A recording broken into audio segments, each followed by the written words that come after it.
l'adoration. Reçois l'adoration. T'adorons, Seigneur. Tu es précieux pour nous, Jésus.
On nous asseoir d'abord.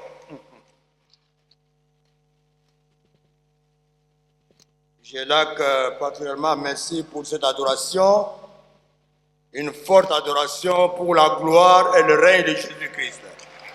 Non, attendez. Cette adoration élève le Seigneur. Pendant qu'on applaudissait là, il y en a qui sont restés assis. À moins qu'il y ait un cas de force majeure de maladie. Mais sinon, levons-nous, applaudissons Jésus-Christ. Son règne est formidable. Alléluia. Alléluia. Amen. Alléluia. Alléluia. Amen.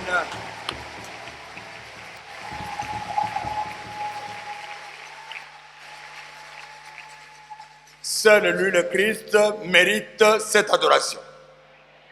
Nous sommes sous son règne et nous devons l'élever, le faire de tout cœur. Nous lisons deux textes. Le premier dans Exode.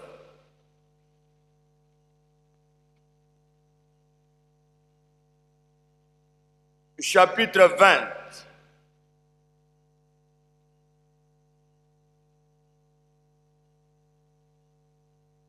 Nous allons lire, pour gagner le temps, les 5 premiers versets, 1 à 5.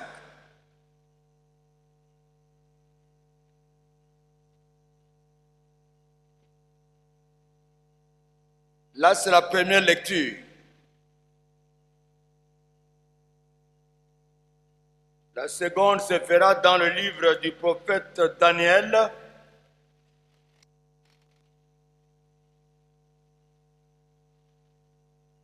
au chapitre 3.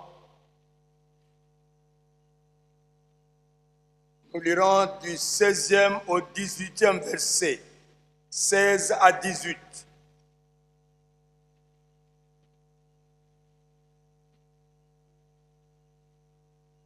Daniel 3, 16 à 18, ça sera la seconde lecture.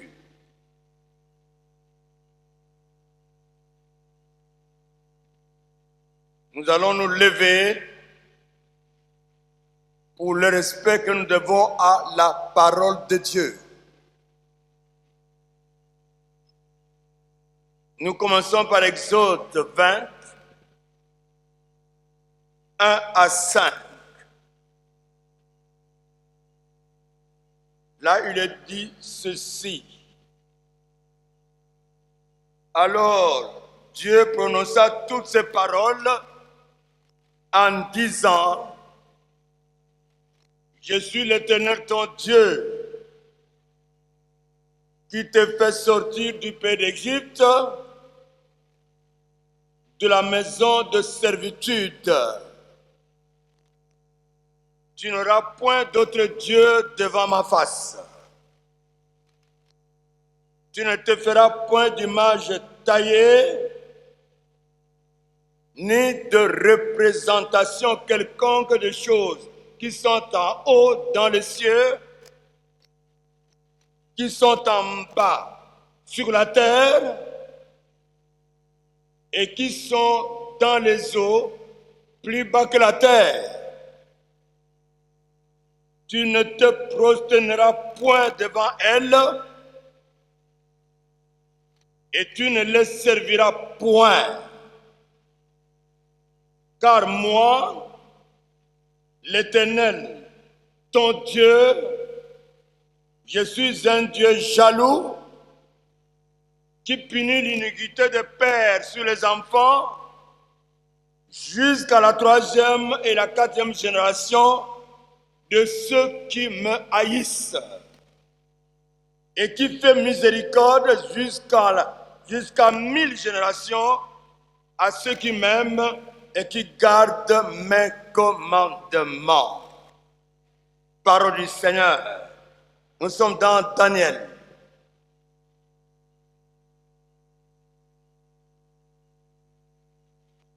Nous disions chapitre 3,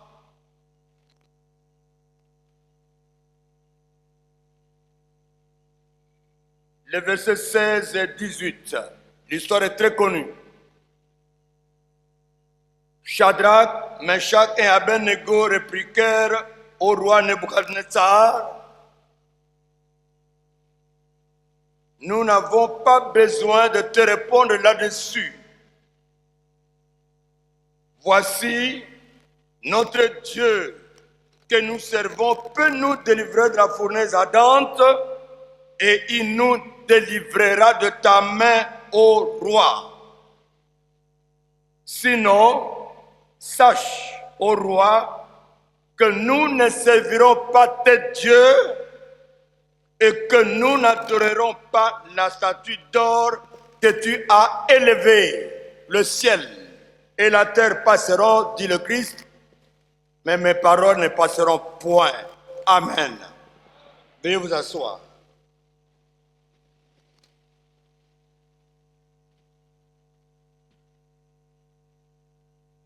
Sinon, ô roi,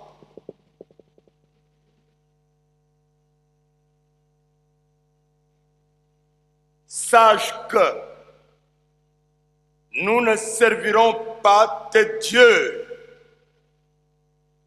et nous n'adorerons pas la statue d'or que tu as élevée. Cette histoire, je l'ai dit, c'est très connu. C'est Shadrach, Meshach et Abednego, ces trois jeunes juifs déportés à Babylone avec tous les autres juifs, sont des amis de Daniel. Le roi Nebuchadnezzar, dont il est question ici, à l'époque, en son temps, un roi puissant. Pas la puissance comme le règne de Dieu. Pas la puissance comme le règne de Dieu. Mais un Dieu, un roi puissant à l'époque, son royaume s'est étendu sur plusieurs nations. Babylone n'est qu'une de ces nations-là. Et toutes ces nations qui étaient sous son royaume formaient des provinces. Et ce roi, pour manifester la grandeur de sa puissance, avec beaucoup de nations dans son royaume, il s'est accumulé une richesse inouïe. Pour montrer donc sa grandeur, il va élever, construire une statue d'or, une statue tout en or, mesurant 30 mètres de hauteur. Je voudrais vous signaler que la pointe de notre toiture ici, depuis le plancher jusqu'à là, c'est 25 mètres. J'ai dit la pointe de notre toiture ici. Pour que vous voyez l'immensité de cette statue. Il a élevé une statue de 30 mètres d'hauteur. Imaginez, tout en or et 3 mètres de large. Le jour de la dédicace, il invite toutes les notabilités de son royaume. Il les invite de toutes les provinces. Les provinces dont les questions sont les nations entières. Les satrapes, les intendants, les gouverneurs, les magistrats et beaucoup d'autres. Et ils ont répondu massivement. Un militaire appelé Héros donne l'ordre. Quand tous ces instruments musicaux, il faut revoir le texte de Daniel 3, allez jusqu'à la fin, vous allez voir quel type d'instrument qu'il a eu. C'est beaucoup d'instruments de musique. Et l'ordre est donné, lorsque ces instruments sont en train de se retentir, tous, alors tous, qui que ce soit, vous devez vous prosterner devant cette statue d'or. Et l'ordre est donné fermement. Sinon, votre place se trouve dans la fournaise ardente. Et voici, l'ordre est donné, la musique sonne, tout le monde, alors tous, prosternés à genoux devant une statue d'or. Sauf Daniel, sauf, je veux dire, Shadrach, Meshach et Abednego. Ces trois jeunes juifs qui ont été élevés dans la crainte de l'Éternel et qui savaient que c'est devant Dieu seul qu'on se prosterne. Bien-aimés, élevons les enfants dans la foi chrétienne. Élevons les enfants. La Bible dit, inculque la parole, ils ne s'en détourneront point quand ils seront grands. Quelqu'un dit Amen. Et Shadrach, Meshach et Abednego sont restés debout, sachant qu'ils ne peuvent pas se prosterner devant une statue. Alors, ces trois jeunes étaient animés par l'Esprit de Dieu, qui leur a donné, qui les a rendus très intelligents et sages, à tel point que le roi Nebuchadnezzar a attiré son attention sur eux. Et il les a mis dans sa cour, les comptant parmi ses conseillers, les plus élevés. Mais alors, comme le roi les aimait beaucoup, à cause de l'Esprit de Dieu qui était en eux et de la sagesse qu'ils avaient de cet esprit, le roi les aimait beaucoup et les mettant devant tous les autres. Ça a créé la jalousie. Et voici le moment venu pour l'accuser. Alors ils sont allés voir le roi pour dire, mais au roi, sa majesté, n'as-tu pas donné l'ordre qu'au son de la musique, tout le monde devait se prosterner? Et voici les trois jeunes juifs que nous as amenés ici. Ils ne font aucun égard de toi, ils n'ont aucun égard de toi. Ils n'ont même pas respecté l'ordre que tu as donné. Et ils ne se sont pas prosternés devant la statue d'or que tu as élevée. Le roi Nebuchadnezzar, fâché, ça se tourne vers Shadrach, Meshach et Abednego. Et les appelle par le nom Shadrach, Meshach, Abednego. C'est de manière délibérée que vous avez agi ainsi. Et voici maintenant l'ordre. Quand les instruments vont encore se retentir, vous devez vous prosterner avec tous les autres. Un ordre ferme. Sinon, vous serez jetés dans la fournaise ardente. Vous connaissez bien l'histoire que je vais arrêter ici. Shadrach, Meshach et Abednego, prenant la parole, fixant le roi Nebuchadnezzar, un roi puissant à l'époque, et vont lui dire ceci. Dirigés par l'Esprit Saint, nous avons reçu un esprit qui dit Abba Père, pas un esprit de timidité, mais un esprit de force et de puissance. Quelqu'un dit Amen. Ô roi, nous n'avons pas besoin de vous répondre là-dessus. Notre Dieu que nous servons peut nous délivrer de la fournaise ardente. Et il nous délivrera de ta main. C'est le règne de Dieu seul qui protège. C'est le règne de Dieu seul qui délivre. Et ils affirment, il nous délivrera de ta main. Sinon, ô roi, sache que nous n'allons pas nous prosterner devant tes dieux et nous n'adorerons pas ta statue.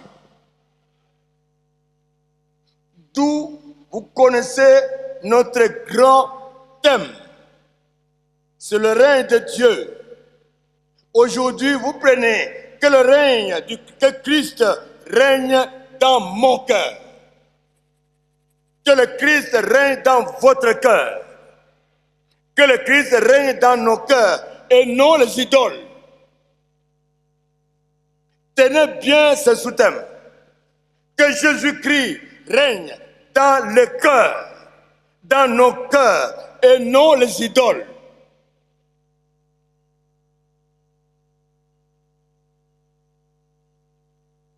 En effet, l'idolâtrie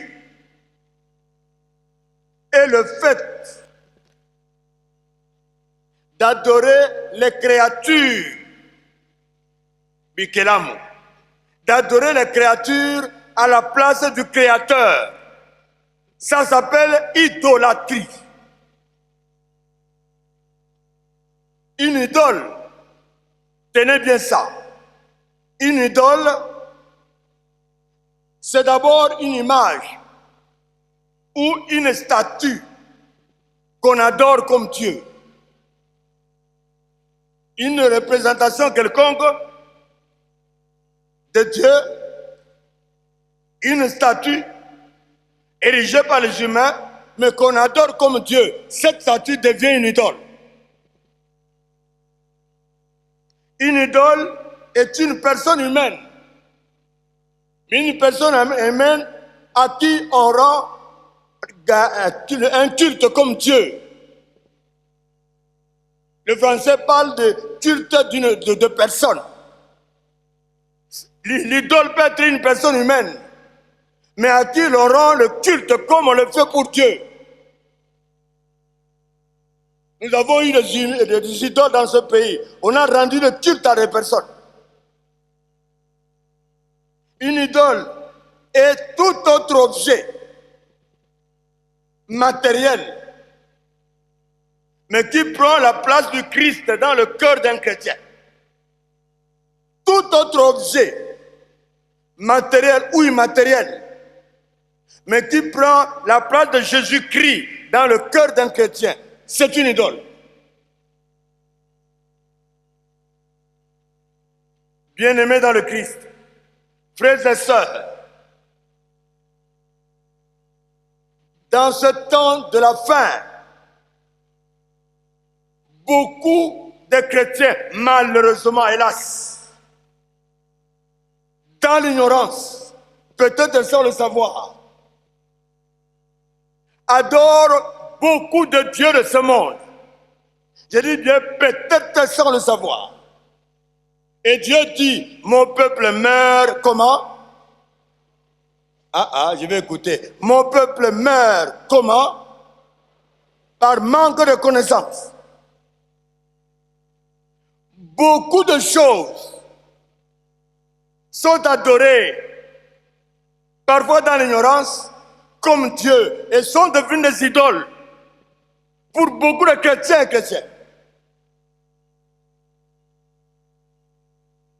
Que le Christ règne dans mon cœur et non l'idole.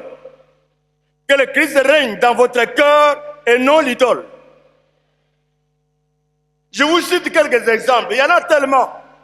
Mais pour acheter notre temps, quelques exemples. Le sport. Regardez comment le sport secoue le monde entier. Regardez comment la coupe secoue le monde entier. Je veux dire ceci, qu'on se comprenne bien. Le sport, le ministère des Sports est un ministère important. Je ne veux pas ici mépriser le rôle du sport. Rien que pour nous-mêmes, le médecin nous recommande de faire des sports pour la santé. Je ne veux pas mépriser ça, pas du tout. Le sport éveille le sentiment patriotique. Le sport cultive l'unité nationale.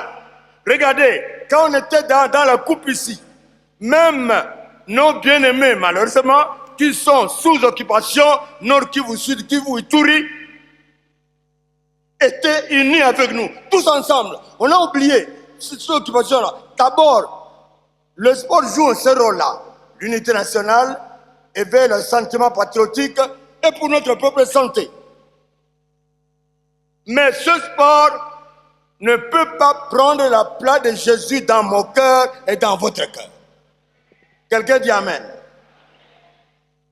Le sport a capturé beaucoup de gens. Il est devenu une idole mondiale aujourd'hui. Et quand il y a un match, c'est scandaleux. Il y a match à 17h. Allons vite, je dois aller vite. Les chrétiens laissent des responsabilités à l'église, où nous accomplissons cela de manière bâclée. Parce qu'il y a le sport, il y a le match à 17h, on part vite. Donc, ce match a pris la place de Jésus-Christ dans le cœur de plusieurs. Je crois que vous observez bien avec moi. Vous observez bien avec moi. Quand il y a un match, un grand match ici, il est programmé à 15h ou à 16h, mais depuis 9h, les gens commencent à entrer. Et vous le voyez entrer à 9h, 10h, alors que le match est dans l'après-midi. Regardez dans ce monde-là, les chrétiens sont là. C'est-à-dire, ce match a pris la place de Jésus dans là. Et quand il y a cette coupe-là, maintenant que la coupe mondiale est devant nous, mais vous allez voir, c'est terrible. Les activités de l'église sont abandonnées. Nos engagements sont faits d'une manière légère, parce qu'il y a match. Le sport a envahi le cœur de plusieurs chrétiens et est devenu aujourd'hui une idole mondiale. Et ce n'est pas ton cas, mon frère, ma soeur. Je cite la musique du monde. Deuxième idole. La musique du monde. Cette musique a envahi le cœur de plusieurs personnes. Je parle bien de la musique du monde. Avec les danses très honteuses. Les jeunes filles et jeunes gens pratiquement nus. Ils exhibent les danses, mais alors dans cette musique qui adore, souvent le diable, mettant nos jeunes filles nues devant et en train de danser. Cette musique du monde a envahi le cœur de plusieurs chrétiens. Il y en a qui le suivent dans leur voiture, dans leur maison, dans le bureau. Il y en a qui aiment follement cette musique du monde et ces danses obscènes. Cette musique du monde, avec des danses très honteuses, est devenue une idole pour beaucoup. Or, nous avons la musique chrétienne qui met Jésus au centre. Nous avons la musique chrétienne qui élève Jésus-Christ. Nous avons la musique chrétienne qui élève le règne du Christ. Quelqu'un dit Amen. Heureusement pour nous, nous avons des chorales extraordinaires ici. On a des chorales extraordinaires. Faisons attention quand elles chantent. Faisons attention quand Sheila chante. Il nous a même donné des flashs. Je crois que beaucoup font ça. Moi, dans ma voiture, c'est tout le temps. Je suis ce chant-là. Félicitations, mes enfants. Parce que là, c'est Jésus. Mon frère et ma soeur, si la musique du monde est en train de te faire danser, vous avez la joie. Dans cette musique-là, il y a quelque chose qui ne marche pas. Il faut que vous compensez. Il y a quelque chose qui ne marche pas. C'est plutôt la musique chrétienne. Jésus est élevé, Jésus est adoré, Jésus est là. Alors, c'est cette musique-là que nous devons avoir. C'est cette musique-là. Parce que là, elle élève. Regardez, nous avons une chorale fantastique ici. C'est tout notre recueil de cantiques que Sheila maîtrise. Et ce chant-là relève du XVIe siècle. Conduit et inspiré par le Saint-Esprit. Et ce chant-là, alors, ce matin-là, quand je suis en train de chanter, je l'ai chanté ici, il y a une maman qui entre là-bas. Je la voyais danser à partir de la porte. Je la voyais danser, parce que c'est Jésus-Christ. Et quand c'est le Christ qui est élevé, le Saint-Esprit nous fait jaillir de la joie. Si cette musique ne vous dit rien, il y a quelque chose qui ne marche pas. Hélas, malheureusement, beaucoup de chrétiens ont fait de la musique du monde une idole chez eux. Et ça éduque mal les enfants. Ils vont mettre cette musique-là, et surtout quand on est à la radio nationale, à la télévision nationale, mes jeunes filles sont en train de danser pratiquement nues. Et papa autorise ça. Les enfants sont là. Quelle idolâtrie! Troisième idole, les fétiches, le talisman et autres pratiques magiques. Fétiches, toutes sortes de talismans et autres pratiques magiques. Par exemple, la corde, une pratique traditionnelle. Je ne dis pas que toutes nos pratiques traditionnelles sont mauvaises, pas du tout. Mais je vous prends quelques cas. Une corde avec, on a lié quelque chose là-dedans et on met au niveau des hanches. Avec l'idée que la croyance que cette corde-là, portant un fétiche, va donner la protection. Vous savez une autre pratique. On met les ossements de lion, les ossements de léopard, on les met dans l'eau et on lave l'enfant avec ça.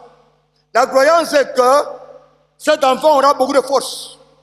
Cet enfant sera protégé. Or, je vous dis, la vraie protection, c'est Jésus-Christ.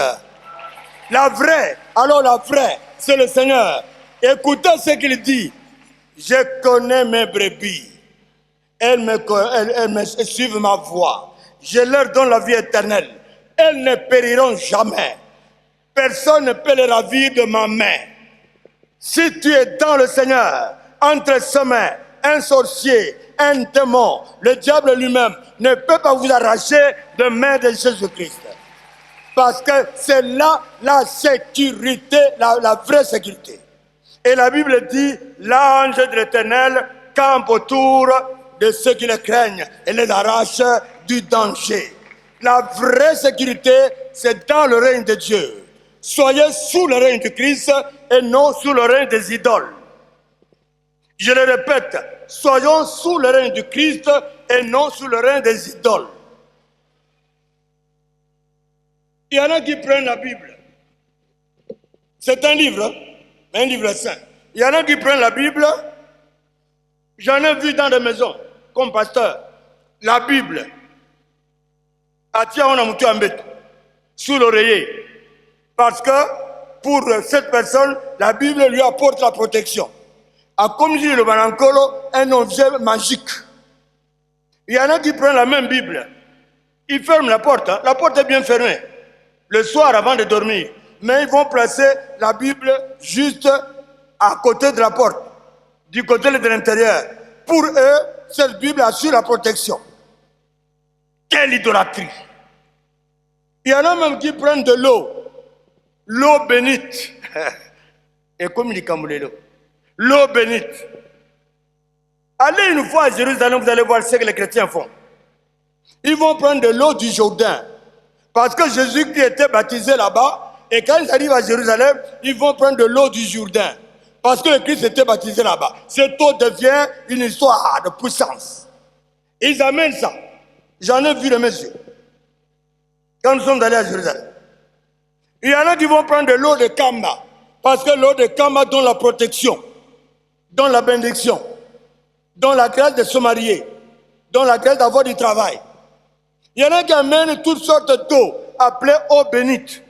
Parce que cette eau-là apporte quelque chose. Quelle idolâtrie! Une autre idolâtrie. S'il vous plaît, je le répète, la vraie protection, c'est Jésus-Christ. La Bible dit, celui qui est en vous est plus grand que celui qui est dans le monde. Celui qui est en moi, celui qui est en vous, c'est qui? Jésus-Christ. Il est plus grand que le diable, avec ses démons, avec ses fétiches, avec ses idoles. Il est plus grand que... Est-ce que vous applaudissez Papa Mpéré ou vous applaudissez le Seigneur? Et ça, c'est quoi ça?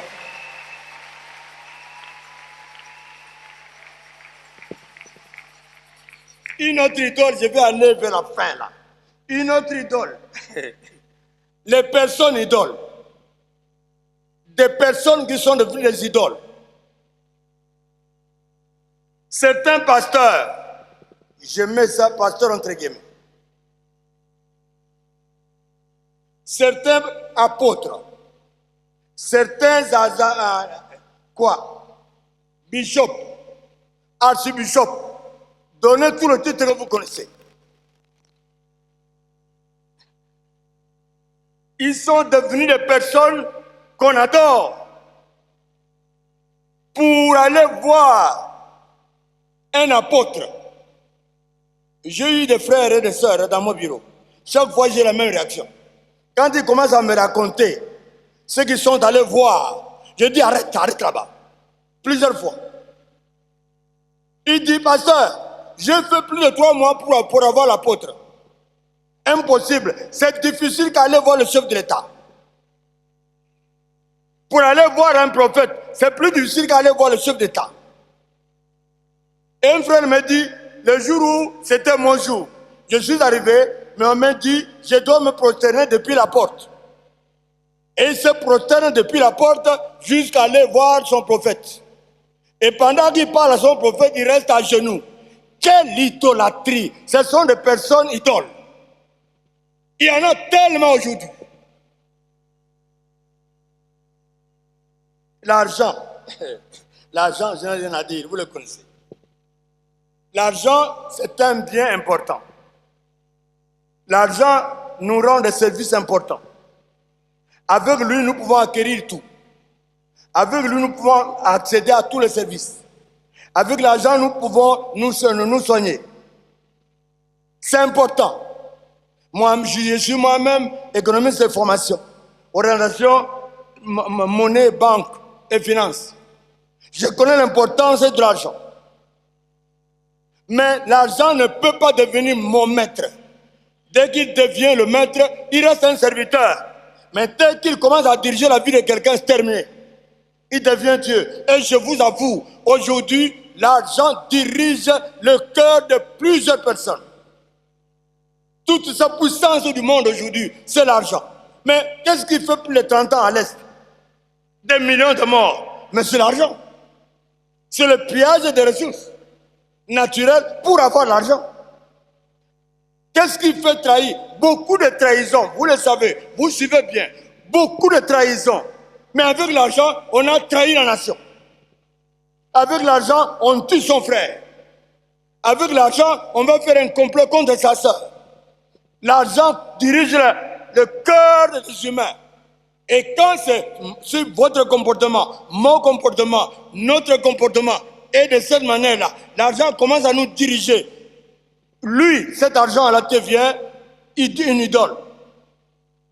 Je pouvais en citer tellement. Mais Dieu dit, tu n'auras point d'autre Dieu devant ma face. Quelqu'un dit amen.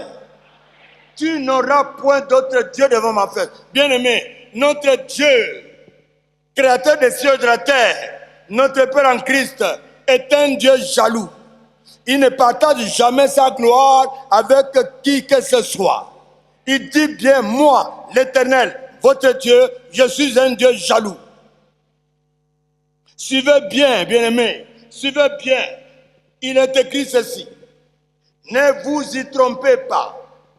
Ni les impudiques, ni les adultères, ni les infâmes, c'est-à-dire les homosexuels, ni les cupides. La cupidité fait voler des millions d'argent, des millions de dollars dans ce pays. La cupidité de certains fait voler, pas détourner, vous appelez le chat par son nom. La cupidité a conduit beaucoup de Congolais à voler des millions. Quand vous parlez ça à la télévision, ce n'est pas des milliers de dollars, des millions. C'est les cupides. Et la Bible dit, ni les cupides, ni les ravisseurs, ni les ravisseurs, comme le Kuluna, n'hériteront, ni les idolâtres, j'allais oublier, ni les idolâtres n'hériteront le royaume des cieux. Mon frère et ma soeur, bien-aimés, regardez-moi bien. Si vous avez négligé un temps, un jour, une circonstance, votre engagement devant Dieu, votre responsabilité devant Dieu, si vous l'avez négligé parce qu'il y a un match à 17h et vous avez abandonné, ou bien vous l'avez fait d'une manière bâclée parce qu'il y a un match. Donc, ce match a pris le cœur de Jésus dans votre cœur. Si vous l'avez fait, c'est le moment de demander pardon. Je vous en prie. Si la musique du monde vous a tellement occupé et vous l'aimez, vous aimez cette musique-là tout le temps, si telle elle a animé votre cœur, elle a rempli votre cœur, s'il vous plaît, c'est le moment de demander pardon. Si vous avez utilisé autant d'éléments, soit la Bible comme protection, soit les fétiches à la main, aux hanches, partout, ou au cou ici, comme protection, c'est le temps de demander pardon. Si vraiment l'argent est votre locomotive, c'est l'argent qui dirige votre vie. Pour lui, vous avez haï vos frères et vos sœurs. Pour l'argent, vous avez vendu le pays. Mon frère et ma sœur, vous qui me suivez ici en la cathédrale, vous qui me suivez dans la ville populaire de Kinshasa, vous qui me suivez dans la RDC et partout dans le monde, c'est le moment de demander pardon. Je vous en prie, inclinons-nous dans la prière. Prions le Seigneur.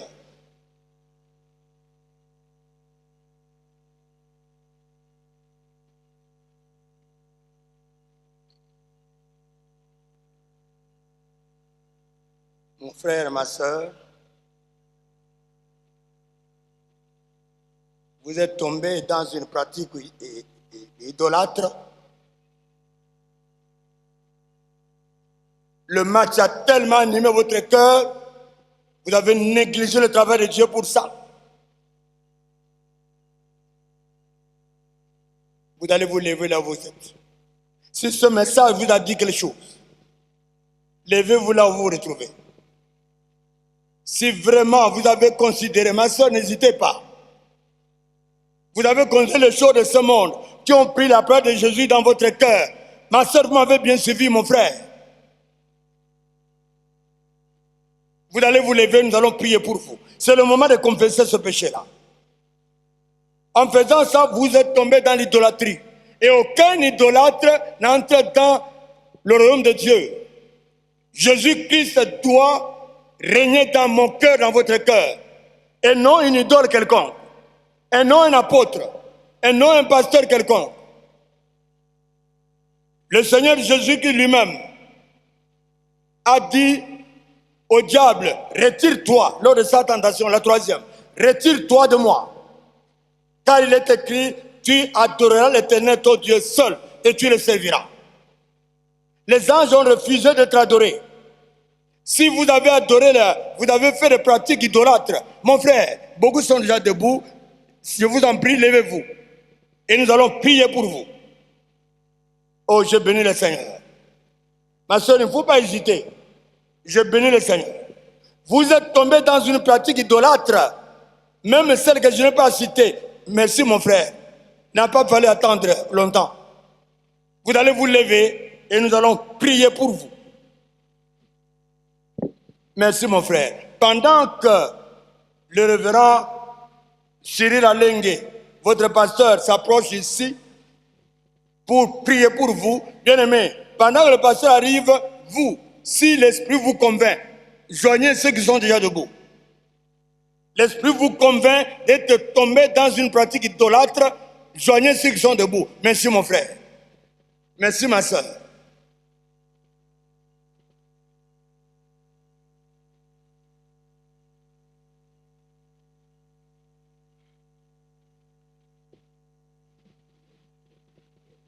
Oh Jésus, à toi je cède.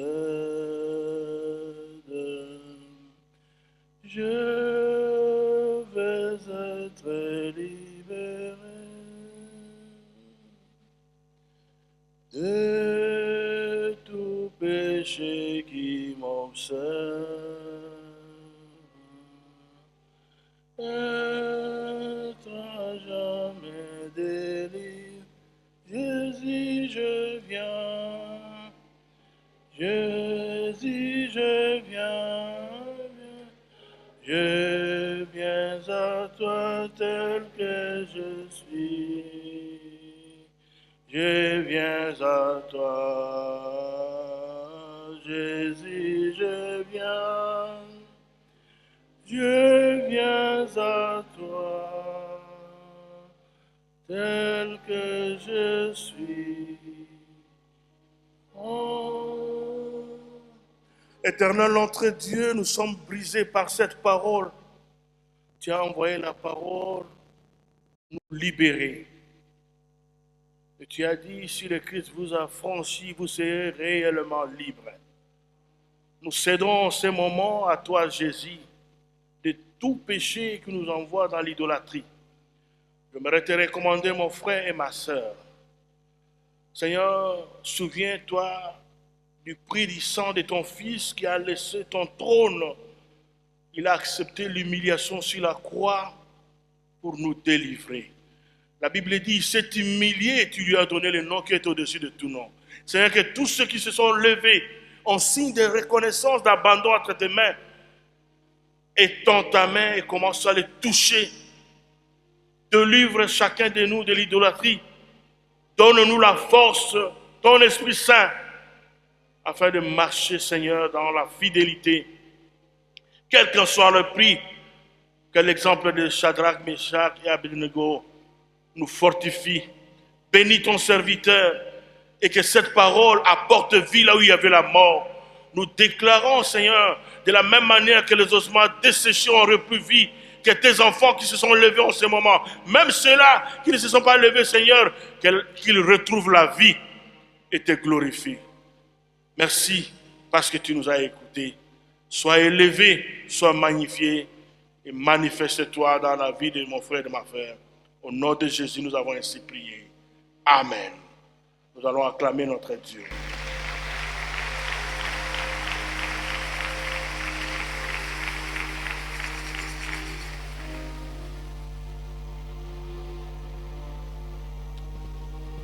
Nous allons nous tenir debout pour chanter ces cantiques, Gloire à l'Éternel, 55. Ne crains rien, je t'aime.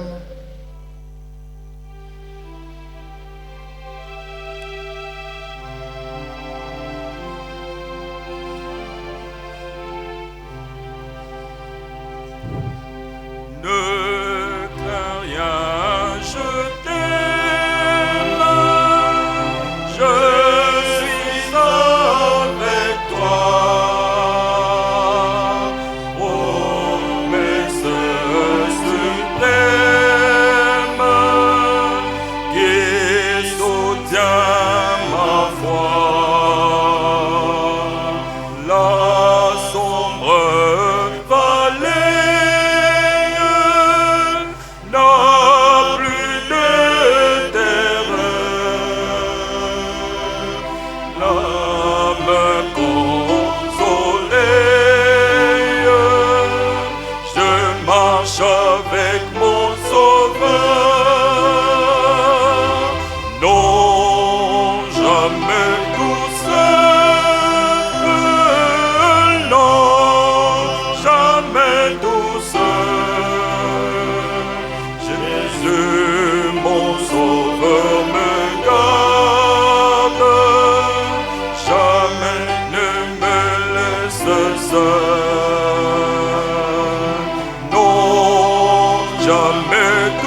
jamais tout seul, non, jamais tout seul. Jésus, mon sauveur, me garde, jamais ne me laisse seul. Non, jamais tout seul, non, jamais tout seul. Jésus, mon sauveur, me garde, je ne suis jamais tout seul.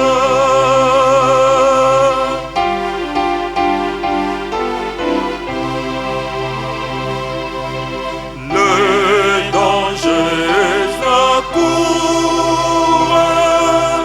s'il inconnu, de près il m'entoure, plus près est Jésus, qui dans le voyage me redit c'est moi. Ne crains rien, courage, je suis toujours avec toi. Non, jamais tout seul, non, jamais tout seul. Jésus, mon sauveur, me garde, jamais ne me laisse seul. Non, jamais tout seul, non, jamais tout seul. Jésus, mon sauveur, me garde, je ne suis jamais tout seul.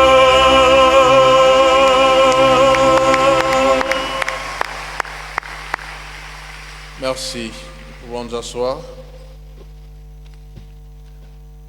C'est le moment d'offrir à l'Éternel ce que nous avions amené. La parole de Dieu nous dit que chacun donne comme il a résolu dans son cœur.